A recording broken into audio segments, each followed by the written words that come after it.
Morning, everyone. Just woke up. Anyways, I'm gonna go ahead and skip the introduction. This is a Bible talk. Next episode, I'm gonna go straight into it. This one here is the next chapter. It's called God's Covenant with Noah. This is right after everyone started leaving the ark, after the dry land came, and it's basically like a new beginning. To me, that sounds so awesome and beautiful. I can only imagine like just getting out of the ark and seeing all the fresh land and seeing the animals go out there and just feeling like with that fresh new breath of air and knowing that all the negativity is off the planet, having a new beginning, a new start. I would be so excited. I'd probably be running out of the ark doing flips and cartwheels and stuff. Sounds awesome. So, sorry everyone, I just woke up. This is just how it's gonna be. We're gonna go straight into it. So it's God's covenant with Noah. All right. Then Noah built an altar to the Lord and took some of every clean animal and some of every clean bird and offered burnt offerings on the altar. So basically, he took some of the clean animals and some of the birds, and burnt them, and then offered them on the altar. So I'm assuming, and I'm pretty sure I'm correct with my assumption, is that he didn't he waited until the animals started reproducing and making babies in order to take some of the offerings and then offer them, because if he would have took one of the ones that were originally there, like one of the two, then they wouldn't have been able to reproduce and do as God asked. So, and when the Lord smelled the pleasant aroma, the Lord said in his heart, I will never again curse the ground because of man. For the intention of man's heart is evil from its youth. So even when we're young, we intend everything that we intend to do is evil regardless. That's what I'm reading here, I believe. Neither will I ever again strike down every living creature as I have done. He's saying he won't. He doesn't want to repeat the same thing that he just did just now ever again, because he's while the earth remains seed time and harvest, cold and here, summer and winter, day and night shall not cease. And God blessed Noah and his sons and said to them, be fruitful and multiply and fill the earth. The fear of you and the dread of you shall be upon every beast of the earth and upon every bird of the heavens, upon everything that creeps on the ground and all the fish of the sea. Into your hands they are delivered. Every moving thing that lives shall be food for you. And as I let me before I keep going, I just realized that right there. It says right here, every moving thing that lives shall be food for you. I want to let you know that almost everything on this planet lives, and almost everything on this planet moves. Even plants move. I mean, I haven't done much research on that, but plants move, and sometimes they bloom. They bloom differently. Like there's certain flowers that at nighttime they open, or at daytime they open, and at nighttime they close. One or the other. But they move. Supposedly they talk to each other. They're alive. There's a whole system within them. But I was really on the animals here, where they say certain animals you're not supposed to eat, like pig or whatever. So far he's saying every moving thing that lives shall be food for you. And as I gave you the green plants, I give you everything, but you shall not eat flesh with its life. That is its blood, and for your lifeblood I will require a reckoning. All right, so it says here, and I gave you the green plants. Okay. I give you everything, but you shall not eat flesh with its life. So I think that right there, it's like saying, you should not eat flesh with its life. So like anything that's alive, you shouldn't eat it while it's alive, right? Because that would be crazy. I will imagine like somebody trying to eat a pig or something while it's alive. That's really crazy. But wait. We have animals that do that all the time. They have to. Animals go hunting, and usually animals don't go and eat something that's already dead, depending on the animal. But usually they hunt the animal while it's alive and then eat it while it's alive. But not us. Us humans, us more sophisticated creatures of God. I think it wouldn't be a good thing for us to go and try to eat something while it's alive. But I'm pretty sure there's some things that people do eat while they're alive. Like, I know that people like be swallowing worms from their like tequila glasses or whatever. They're alive. Sometimes they be swallowing fish. They're alive. I don't know. I really never ventured into that category. But here's where it gets a little bit interesting, because I'm interested now. So every morning that every moving thing that lives shall be food for you. And as I gave you the green plants, I give you everything. But you shall not eat flesh with its life. That is its blood.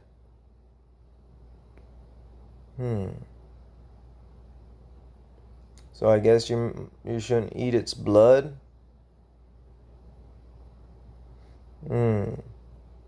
Now think about it, like, I wouldn't really want to drink any sort of animal's blood or anything like that either. But there's sometimes like when, I don't know if, like, sometimes you eat something and the blood gets cooked and it's like, I really don't know, like the liver and the heart and stuff like that. But maybe it's not, maybe there's no blood there, I'm not sure. Okay, and for your lifeblood I will require a reckoning. Okay, we have lifeblood. From every beast I will require it, and from his fellow man I will require a reckoning for the life of man. Whoever sheds the blood of man, by man shall his blood be shed. For God made man in his own image.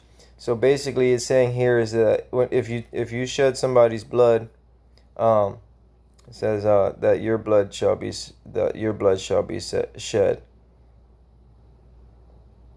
Yeah, it says whoever sheds the blood of man, by man. So if you shed the blood of man, if you drop any other man's blood, and when I say man I mean like human being, then your blood shall be dropped by another human being. Okay, for God made man in his own image. And you be fruitful and multiply, increase greatly on the earth and multiply in it. Increase greatly on the earth. Okay, then God said to Noah and to his sons with him, behold, I establish my covenant with you and your offsprings after you, and with every living creature that is with you, the birds, the livestock, and every beast of the earth with you, as many as came out of the ark. It is for every beast of the earth. I establish my covenant with you, that never again shall all flesh be cut off by the waters of the flood, and never again shall there be a flood to destroy the earth.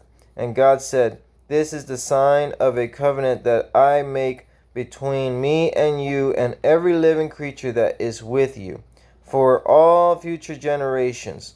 I have set my bow in the clouds, and it shall be a sign of the covenant between me and the earth.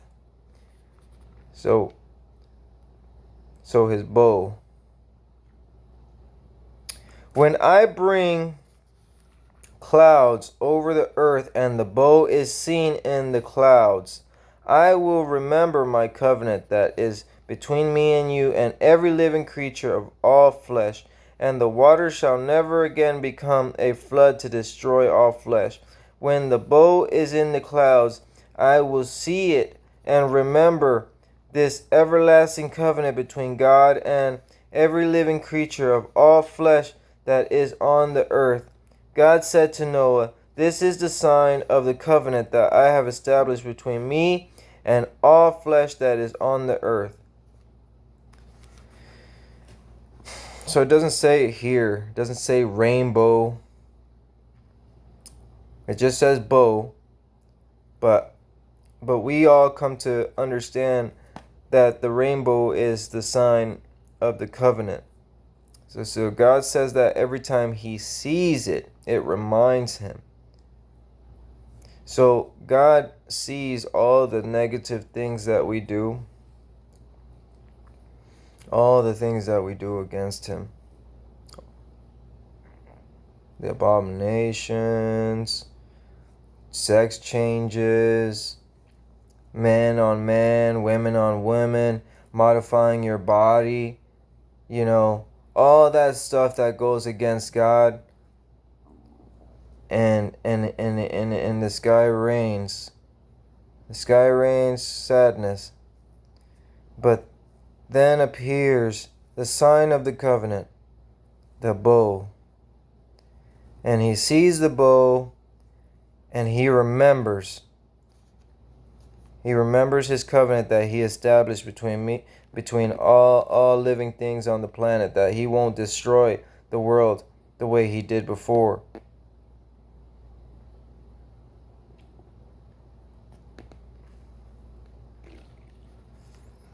We sometimes think that God puts the bow every single time when it finished raining.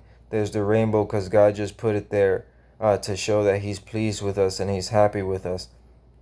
And that might not be the case. The case might just be is that he's upset with us. He's sad. He sees that we're doing all this wrong.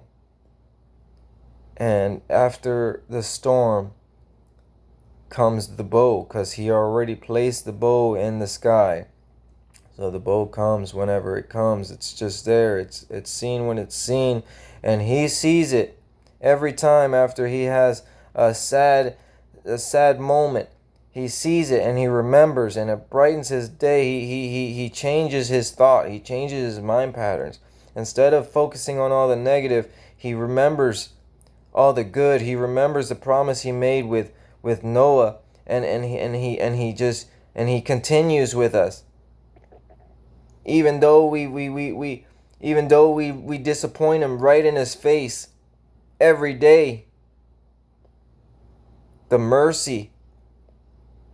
We don't deserve it. Anyways, man, I need to stop with these tears. Noah's descendants.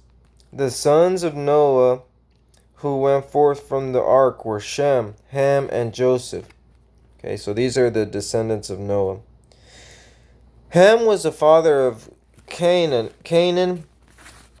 These three were the sons of Noah, and from these the people of the whole earth were dispersed. So from these three sons of Noah came all of the people on the earth. So that's Shem, Ham, and Joseph. Alright, so then now this is a good part. This is a good point if you're taking notes or whatever to go ahead and place those three names, because this is where it all starts now. This is where all the new generations, this is where everyone comes from. Because they came from Adam and Eve, and then they did all that, and then came Noah, and then Noah had Shem, Ham, and Joseph. and then everybody else before them, God took out of this planet already. So here we go. Fresh start, guys. 3 names: Shem, Ham, and Joseph. 3 men, 3 different lineages. So we can go, and now we have a nice little start. So Noah began to be a man of the soil, and he planted a vineyard. So Noah turned into basically like a gardener. He I guess he retired of being like the man in charge, and he said, "Man, I'm gonna go relax now. I don't have to be in charge no more like that. I'm gonna go relax and make me a little vineyard." He drank of the wine and became drunk and laid uncovered in his tent. So one day I guess he was overwhelmed some way somehow, and just finally gave up on being a strong man and holding himself up high, and maybe he felt a certain type of way, but something happened to where he got drunk. And that's what God says, don't get drunk. You know what I mean? So I would have assumed if he would have drank enough, drank enough not to get drunk, it would have been okay. But I guess he overdid it. I mean, he had a vineyard. So that means he didn't have like 3 or 4 glasses. Like whenever Noah wanted to drink, he could drink, and he probably drank all the time. And then one day he became drunk and laid uncovered in his tent. So he was in his tent naked. Okay, and Ham, the father of Canaan, saw the nakedness of his father and told his 2 brothers. So Ham runs in there and he sees his dad naked. And he's like, what the heck? Yo, guys, come here. All right, and then Shem and Joseph took a garment, laid it on both their shoulders, and walked towards and covered the nakedness of their father. Walked backwards and covered the nakedness of their father. So Shem and Joseph came in after Ham called them over, but when they were coming in, I guess they probably seen it and they were like, "Oh man." And then they was like, "Yo, we got to cover this, man. This dude crazy." Even though it's their father, they was like, "Yo, man, nobody want to see that." So they was like, "We're going to cover him." They grabbed a blanket and then they started walking towards him, but backwards.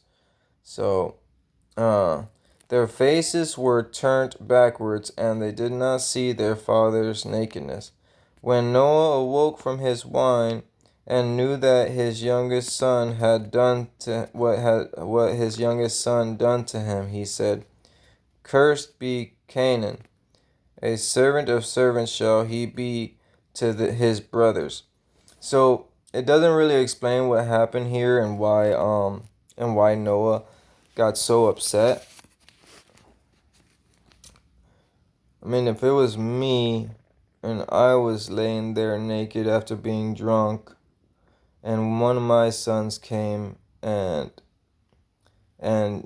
messed with me, it really depends on how it was. Like, the scene has to be set. So if he just came in and was like, "Hey guys, come here. Look, dad's naked." And then the boys were like, "Oh man." And they just came in and covered me, and that's all it was. I don't think I would have went so crazy about it. I think I would have been relaxed about it. Oh, you guys got me. I was wasted last night. I should never drank so much. My bad that I was naked and you guys had to see me naked. But if you set the scene different, like he comes in and he starts busting out laughing, and he's like, "Yo guys, come look at this fool. Freaking drank so much he's out. Man, such an embarrassment. Blah blah blah blah blah blah blah blah blah." You know what I mean? And just kept, saying things like that and making me feel bad, and like then I would probably get up with an attitude and say something like this. So we really need to know what was going on there, but we do know that this is how it went. It says it in the book right here that Noah awoke and he was upset at what his youngest son had done to him, and said, Cursed be Canaan, a servant of servants shall he be to his brothers. So so now we have the three brothers, and now we know that the son of Cain, the father of Canaan is Ham. So Ham is the youngest one, and now Ham is going to be a servant to his brothers. A servant of servants shall he be to his brothers. Okay, so he also said, Blessed be the Lord, the God of Shem, and let Canaan be his servant. May God enlarge Joseph, and let him dwell in the tent of Shem, and let Canaan be his servant. So now, out of the three brothers, Ham just got punished, and now he's basically the servant of his other two brothers. After the flood, Noah lived 350 years, and all the days of Noah were 950 years, and he died. All right, so now the brothers are established. Ham is the servant of his other two brothers. That's two down, in authority. No, one down in authority, two more to go. I don't know how they get along. And Noah died here, so now here we are. Now I don't know how much time passed from then and now, but this is the next chapter, chapter 10. Nations descended from Noah.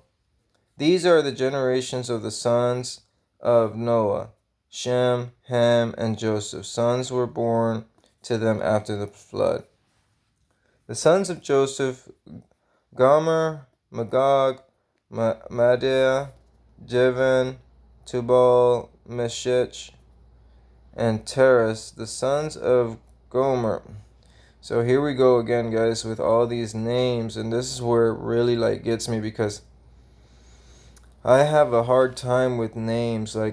I really like to meet people. I like to meet a lot of people. But I've always had a problem remembering everyone's name, because there's just so many people. Imagine trying to remember everyone's name on this planet. I mean, I don't think anyone can do that except for God himself. It would take so much time, so much patience, so much understanding, so much self-sacrifice mentally, physically, probably, I don't even know, but just to comprehend and be able to withhold everyone's name and have that in pure memory, so that anytime and every time you see that person or that person or that person or that person, you know their name. I can hardly remember half of my co-workers' names. I'm telling you, I've been working at my job for almost a year, and I've known some of these people for almost a year, and I still don't know their names. And I'm really cool with some of these people. I'm telling you, I'm really cool with some of these people, and I don't know their names, because I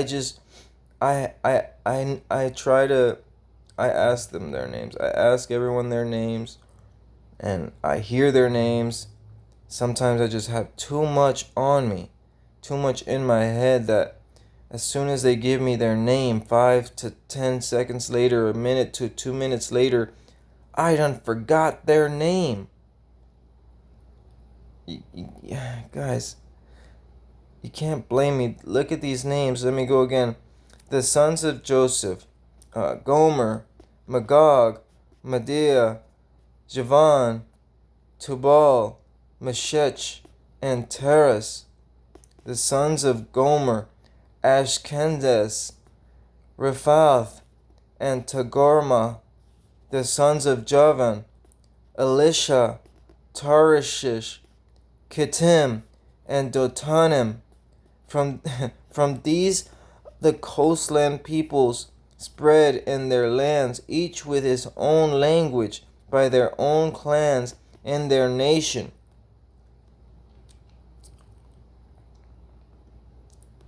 It would be almost like trying to know how to speak every language, which is something else too. It's another complicated thing. Who on this planet knows how to speak every single language on Earth? And the thing is, do you even know how many languages there are on Earth? And the thing is there's new languages being made as we speak. It's impossible for any of us to be able to hold entirety in our hands. We cannot, because it keeps moving, it keeps growing, it keeps changing. The only one that can do any of that is God Himself, because He created it, He birthed it. This is His and His alone, and He just wants to share it with us. So I'm going to leave it there, because honestly, I got overwhelmed a little bit. I have a lot to do today. As you see, my hair is all wild. I didn't do anything yet. Anything. I haven't even taken a shower yesterday. I just jumped in my bed because I was so exhausted. I'm waking up every day so early. Yesterday, I'm pretty sure I went to sleep at like 4 or 5 o'clock, and I woke up at 8. So that's, what is that? And now, like every day I'm waking up at 8. I mean, you guys look at me. I'm exhausted. Do I got the crow feet?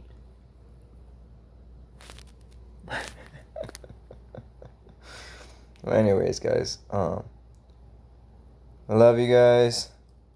God bless you guys. Have an awesome day.